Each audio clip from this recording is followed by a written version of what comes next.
Hello students, पिछले lecture में हमने यूनिफॉर्म इलेक्ट्रिक फील्ड में रखे हुए डाइपोल की पोटेंशियल एनर्जी का फॉर्मूला फाइंड किया था। अब इस लेक्चर में हम पढ़ेंगे इलेक्ट्रिक लाइन ऑफ फोर्सेस। क्या पढ़ेंगे हम? Electric line of forces. आइए देखते हैं क्या होती है इलेक्ट्रिक लाइन ऑफ फोर्सेस, या इन्हीं को हम कहते हैं इलेक्ट्रिक फील्ड लाइन्स। तो हम सबसे पहले इनको डिफाइन कर लेते हैं क्या होती है, उसके बाद समझेंगे। The path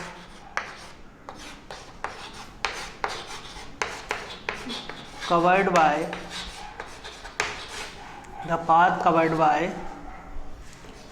unit positive charge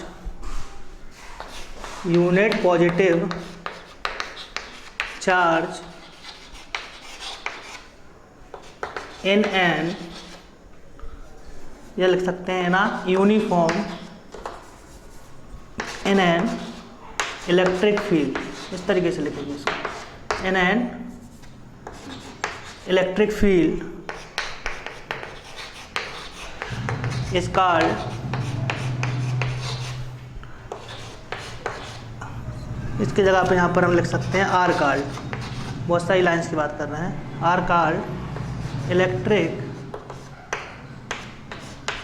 lines of forces, electric line of forces. तो इस तरीके से हम डिफाइन कर सकते हैं। यहाँ पर हम इलेक्ट्रोस्टैटिक्स पढ़ रहे हैं। इलेक्ट्रोस्टैटिक्स में हम देखते हैं कि कोई चार्ज रेस्ट में रहता है। हम देख रहे होते हैं अगर किसी भी चार्ज को, किसी यूनिट पॉजिटिव चार्ज को अगर यूनिफॉर्म इलेक्ट्रिक फील्ड में रखते हैं तो उस पर फोर्स वर्क करता है। अब जब उस पर फोर्स वर्क करे और अगर वो मूव करे, अगर वो यूनिफॉर्म इलेक्ट्रिक फील्ड में मूव करेगा तो उसकी डायरेक्शन लीनियर होती है। लेकिन अगर हम बात करें, उसे हम नॉन यूनिफॉर्म इलेक्ट्रिक फील्ड में रख रहे हैं जिस पे अलग अलग पॉइंट से चार्ज लग रहा है, अलग अलग डायरेक्शन में फोर्स लग रहा है, तो उसकी जो डायरेक्शन होगी मूव करने की, या उसके द्वारा जो कवर किया गया पाथ होगा, उसी पाथ को हम कह रहे हैं इलेक्ट्रिक लाइन ऑफ फोर्सेस। ये एक इमेजिनरी पाथ है। इसका जो कॉन्सेप्ट था सबसे पहले दिया था आपका माइकल फैराडे ने।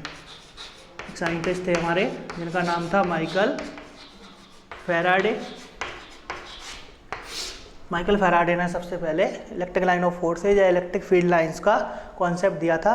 इन्होंने कहा था कि कोई यूनिट पॉजिटिव चार्ज अगर इलेक्ट्रिक फील्ड में मूव करने के लिए फ्री हो तो वो जिस पाथ से होकर जाएगा तो उसके द्वारा कवर किए गए पाथ को ही हम कहेंगे इलेक्ट्रिक लाइंस ऑफ फोर्सेस।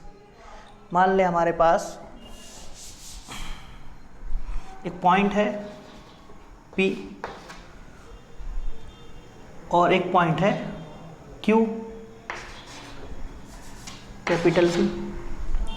अब कोई यूनिट पॉजिटिव चार्ज है जो मूव करने के लिए फ्री है, तो जब उस पर नॉन यूनिफॉर्म इलेक्ट्रिक फील्ड में उसे रखेंगे, वो मूव करेगा अकॉर्डिंग टू माइकल फैराडे, तो उसका जो पाथ होगा वो कर्व पाथ होगा।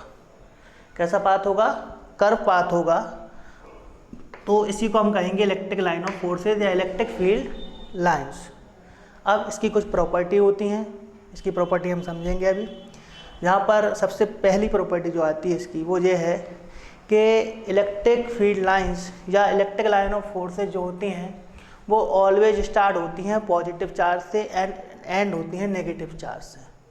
तो इसकी जो फर्स्ट प्रॉपर्टी वो क्या आएगी कि electric line of forces always start from positive charge and and on negative charge. तो इसकी हम फर्स्ट प्रॉपर्टी लिख लेंगे। क्या आएगी? देखें,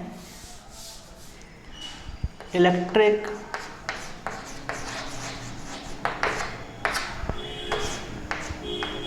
lines of forces always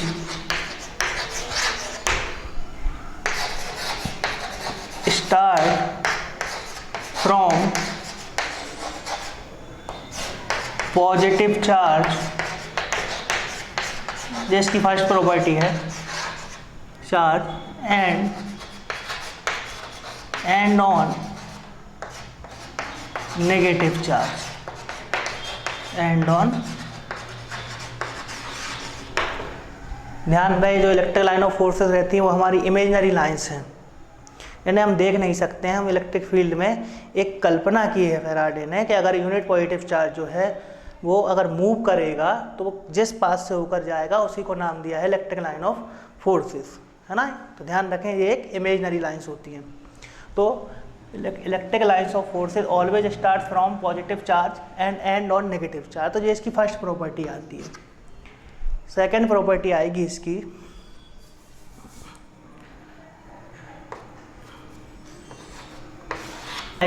the tangent drawn at any point of electric lines of forces. अगर हम किसी भी इलेक्ट्रिक लाइन ऑफ फोर्सेस पर कोई टेंजेंट ड्रॉ करें, टेंजेंट मतलब कोई टच लाइन अगर खींचें, तो वो जो टेंजेंट रहेगा वो electric field intensity direction show करता है। तो tangent drawn at any point of electric line of forces shows the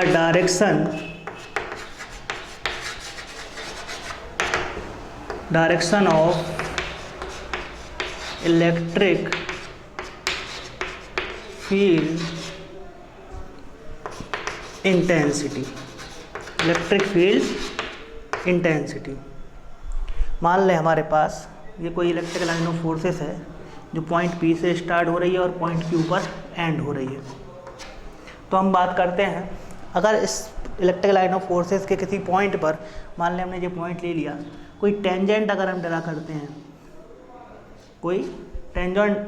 करते हैं, तो टेंजेंट जो होगा वो इलेक्ट्रिक फील्ड इंटेंसिटी की डायरेक्शन को बताता है। तो यहाँ पर इसे हम यहाँ पर डिनोट करेंगे E वेक्टर से।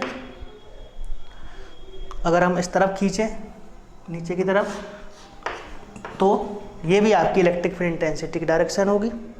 तो जिस पॉइंट पर टेंजेंट ड्रा किया जाएगा, टेंजेंट की जो डायरेक्शन होगी वो इलेक्ट्रिक फील्ड इंटेंसिटी की डायरेक्शन को बताती है। तो जिसकी नेक्स्ट प्रॉपर्टी है, जिसकी डेफिनेशन भी हो सकती है कि इलेक्ट्रिक लाइन ऑफ फोर्सेस उनको कहते हैं कि जिनके किसी पॉइंट पर अगर हम कोई टेंजेंट ड्रा करें तो टेंजेंट जो होता है वो इलेक्ट्रिक फील्ड इंटेंसिटी की डायरेक्शन को बताता है। तो इस तरीके से भी इसको डिफाइन हम कर सकते हैं।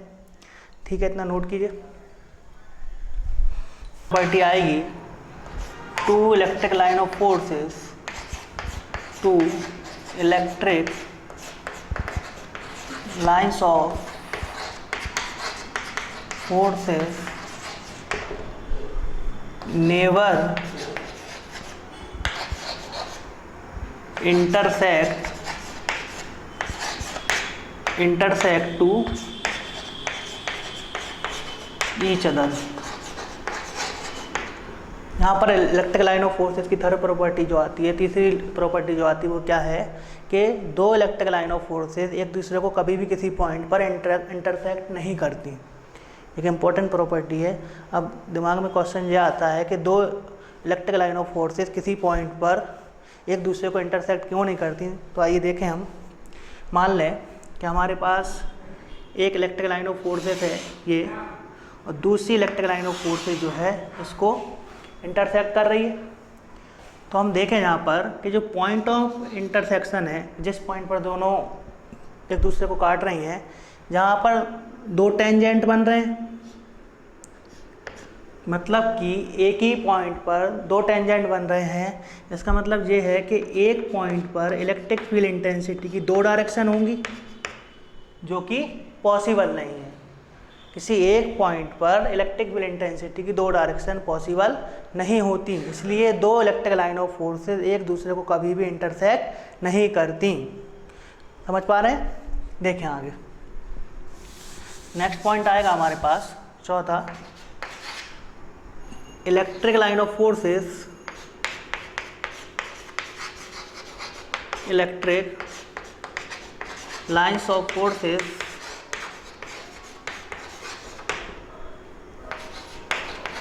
Normal to the conductor, normal to the conductor, normal to the charge conductor लिख सकते हैं हम, normal to the charge conductor.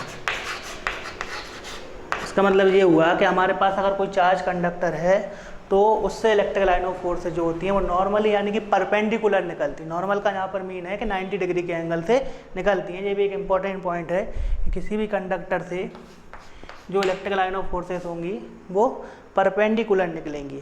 कैसे निकलेंगी? 90 डिग्री के एंगल से निकलेंगी। मान लें हमारे पास ये सरफेस है जो पॉजिटिवली चार्ज सरफेस है।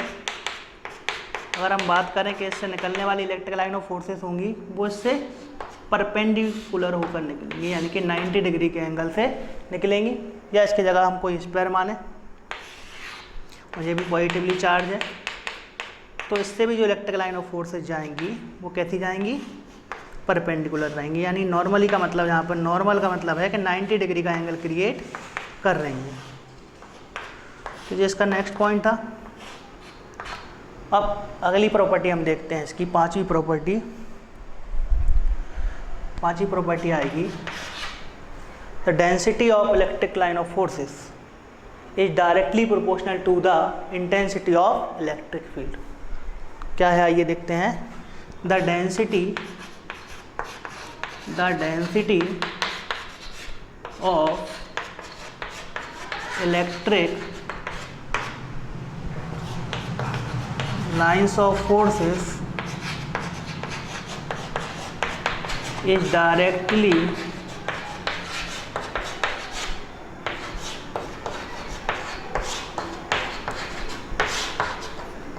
proportional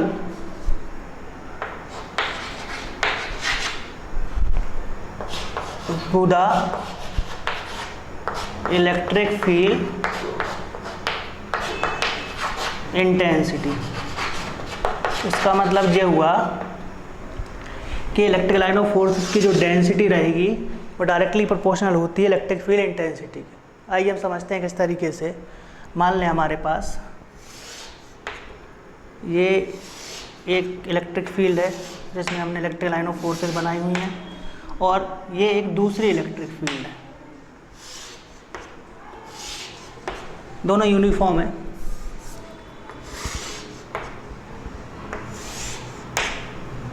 इसका मतलब क्या होगा कि इसमें आप देख पा रहे हैं कि जो इलेक्ट्रिक लाइन ऑफ फोर्सेस हैं उसकी डेंसिटी ज़्यादा है और वहाँ पे इलेक्ट्रिक लाइन ऑफ फोर्सेस की डेंसिटी क्या है? कम है। तो जितनी ज़्यादा डेंसिटी रहेगी वहाँ पर इलेक्ट्रिक फील्ड इंटेंसिटी उतनी ही ज़्यादा रहती है। इसका मतलब ये है कि जहाँ पर इलेक्ट्रिक लाइन ऑफ फोर्सेस ज़्यादा डेंस रहती हैं वहाँ पर इलेक्ट्रिक फील्ड इंटेंसिटी की वैल्यू ज़्यादा होती है। ये तो यूनिफॉर्म इलेक्ट्रिक फील्ड की बात हो गई। अगर हम एक नॉन यूनिफॉर्म इलेक्ट्रिक फील्ड बनाएं इस तरीके से, अगर इसको ड्रॉ करें तो मान लें कि ये वाला जो पॉइंट है इधर ए पॉइंट है, यहाँ पर जो इलेक्ट्रिक फील्ड इंटेंसिटी लग रही है वो E1 लग रही है, जहाँ पर E2 लग रही है। तो आप देख पा रहे हैं कि इस रीजन में जो है डेंसिटी क्या है? ज़्यादा है, मतलब पास पास है इलेक्ट्रिक लाइन ऑफ फोर्सेस, और जहाँ पर दूर है इलेक्ट्रिक लाइन ऑफ फोर्सेस। तो यहाँ पर हम लिख सकते हैं कि E1 जो होगा वो ग्रेटर होगा या ज़्यादा होगा E2 से।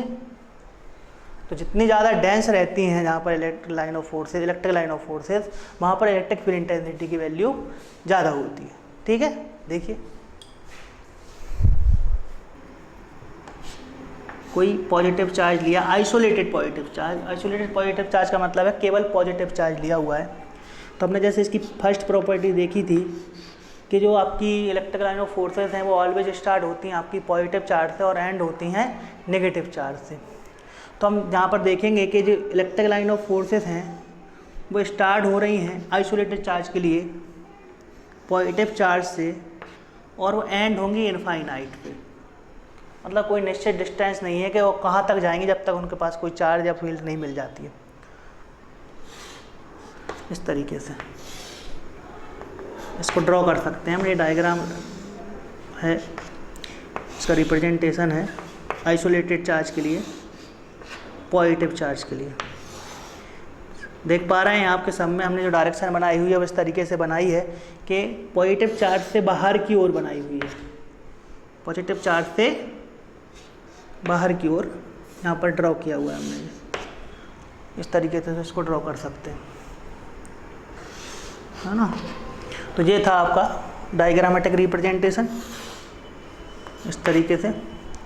अब हम बात करते हैं नेगेटिव चार्ज के लिए। अगर हम नेगेटिव चार्ज के लिए देखेंगे तो नेगेटिव चार्ज के लिए हम जो आपकी इलेक्ट्रिक लाइन ऑफ फोर्सेस होंगी, जैसे कि हमने प्रॉपर्टी देखी कि पॉजिटिव से स्टार्ट हो रही हैं और नेगेटिव पे एंड हो रही हैं, तो जहाँ पर वो आपकी स्टार्ट होंगी कहाँ से, इनफाइनाइट से, और एंड होंगी नेगेटिव चार्ज पे। तो याद रखना है कि इलेक्ट्रिक लाइन ऑफ फोर्सेस जो होंगी वो एंड होती हैं हमारे नेगेटिव चार्ज पर, इस तरीके से एंड होती है। डायरेक्शन का ध्यान रखना है, गलत ड्रॉ नहीं बनाना। तो ये इसका एक डायग्रामेटिक रिप्रेजेंटेशन हुआ। अब हम दोनों चार्जेस की बात करते हैं, एक पॉजिटिव और नेगेटिव साथ में ले लेते हैं, तो किस तरीके से डायग्राम बनेगा। हमने ये ले लिया आपका पॉजिटिव चार्ज और ये ले लिया एक नेगेटिव चार्ज, मतलब हमने एक डाइपोल ले लिया। क्या ले लिया? डाइपोल ले लिया, जिसमें तो अपोजिट चार्जेस हैं, एक डेफिनेट लाइन से सेपरेट किए गए हैं। तो जो इलेक्ट्रिक लाइन ऑफ फोर्सेस होंगी वो स्टार्ट कहाँ से होंगी, पॉजिटिव चार्ज से, एंड कहाँ हो रही होंगी, नेगेटिव चार्ज पर, इस तरीके से हो रही होंगी। देखिए इस तरीके से डायरेक्शन का ध्यान रखना है, पॉजिटिव से स्टार्ट करना है, नेगेटिव पे एंड करना है हमें। तो ये इसका डायग्रामेटिक रिप्रेजेंटेशन हुआ। और देखें जहाँ पे हम बाहर निकलती हुई बनाएंगे पॉजिटिव चार्ज से, कि जो इलेक्ट्रिक लाइन ऑफ फोर्सेस हैं वो पॉजिटिव चार्ज से बाहर निकल रही हैं और इनफाइनाइट से नेगेटिव की तरफ आ रही हैं। डायरेक्शन का ध्यान रखना है। तो कभी भी डायग्राम बनाएं हम या रिप्रेजेंटेशन करें इलेक्ट्रिक लाइन ऑफ फोर्सेस का, तो देखेंगे यहाँ पर कि पॉजिटिव से स्टार्ट करेंगे और नेगेटिव पे एंड करेंगे। और ध्यान रखना है कि यहाँ पर कभी भी कोई डायग्राम बनाए तो दो इलेक्ट्रिक लाइन ऑफ फोर्सेस एक दूसरे को कभी भी इंटरसेक्ट ना करें। कभी कभी क्वेश्चन आता है कि डायग्राम बना हुआ होता है कि इनमें से कौन सा डायग्राम सही है, तो उसमें बहुत से डायरेक्शन देखनी पड़ती है। सबसे पहले डायरेक्शन में क्या होता है, कुछ इलेक्ट्रिक लाइन ऑफ फोर्सेस जो होती है नेगेटिव से स्टार्ट कर देते हैं, या बहुत सारी बनाते हैं तो कुछ नेगेटिव से स्टार्ट कर देते हैं, बाकी पॉजिटिव से कर देते हैं। तो ध्यान से देखना है कि सबकी डायरेक्शन जो है पॉजिटिव से स्टार्ट है और नेगेटिव पर एंड है, या कहीं एक लाइन दूसरी लाइन को इंटरसेक्ट तो नहीं कर रही है। तो ये आपका इलेक्ट्रिक लाइन ऑफ फोर्सेस का क्या था, डायग्रामेटिक रिप्रेजेंटेशन था। अब नेक्स्ट वीडियो में हम देखेंगे कि इलेक्ट्रिक फ्लक्स क्या होता है, ये भी इसी से रिलेट करता है और उसके कुछ केस क्या होते हैं। उसके बाद हम पढ़ेंगे गॉस थ्योरम। ठीक है।